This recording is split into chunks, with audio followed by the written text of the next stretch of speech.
देखिए, इसमें सारे अभी इलेक्शन कमीशन के अंडर प्रोसेस अभी क्लोज नहीं हुए।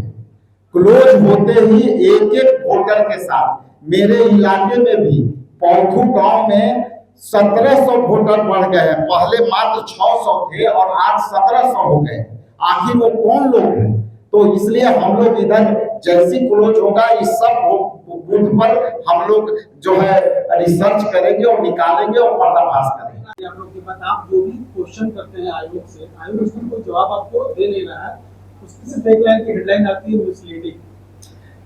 इलेक्शन कमीशन के वेबसाइट आज खोल के देख लें और कल से वो वेबसाइट सारे बंद हो गए।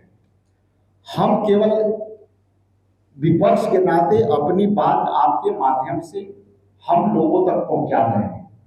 ये स्पष्ट है कि हमारी बातें नहीं सुनी जाएगी। ये स्पष्ट है कि बीजेपी के दबाव में इलेक्शन कमीशन काम कर रही है। लेकिन कहावत है ना कि एक झूठ सच छुपाने के लिए 100 झूठ बोलना पड़ता है। आज इलेक्शन कमीशन की वही स्थिति है कि सच छुपाने के लिए उसको वेबसाइट तक क्लोज करना पड़ रहा है। लेकिन आपकी बात सुनी नहीं जा रही है, इलेक्शन का समय नजदीक आ रहा है, आपको क्या लगता है आपको कितना नुकसान होने वाला है?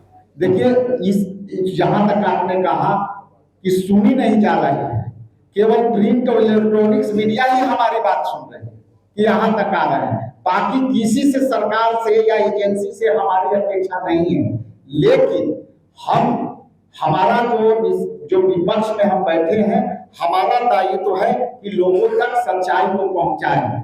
ये सुधार तो अंतर्गत अधिकार तो सरकार का है, ये अधिकार जो है इलेक्शन कमीशन का है। यदि वो नहीं सुन रहे हैं, इसीलिए तो आपके बीच बैठ के हम बात कर रहे हैं। इलेक्शन कमीशन ने राहुल गांधी को नोटिस किया, उस पर क्या कहेंगे? जो लोग फर्जी वोटर कहते हैं और जो लोग फर्जी वोटर पर जीत के आए हैं, वो उनको जो है इस तरह का जवाब देना संविधान के रक्षा के, तो हम समझते हैं कि ये फर्जी वोटर।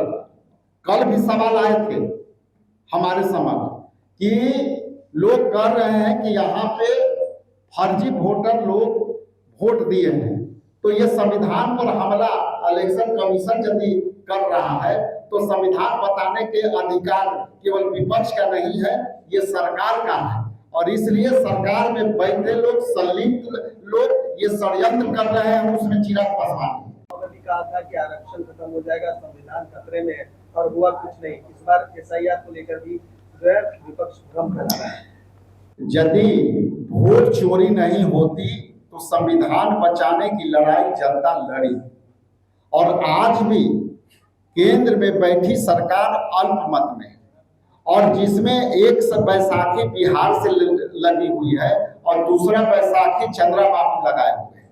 ये संविधान बचाने की लड़ाई नहीं होती तो आज ये केंद्र में मोदी सरकार अल्पमत में न होती। इसका मतलब है कि संविधान की लड़ाई जनता ने लड़ी, लेकिन केंद्र में इलेक्शन कमीशन से मिल करके वोट चुरा लिया तो जनता बेचारी क्या करे।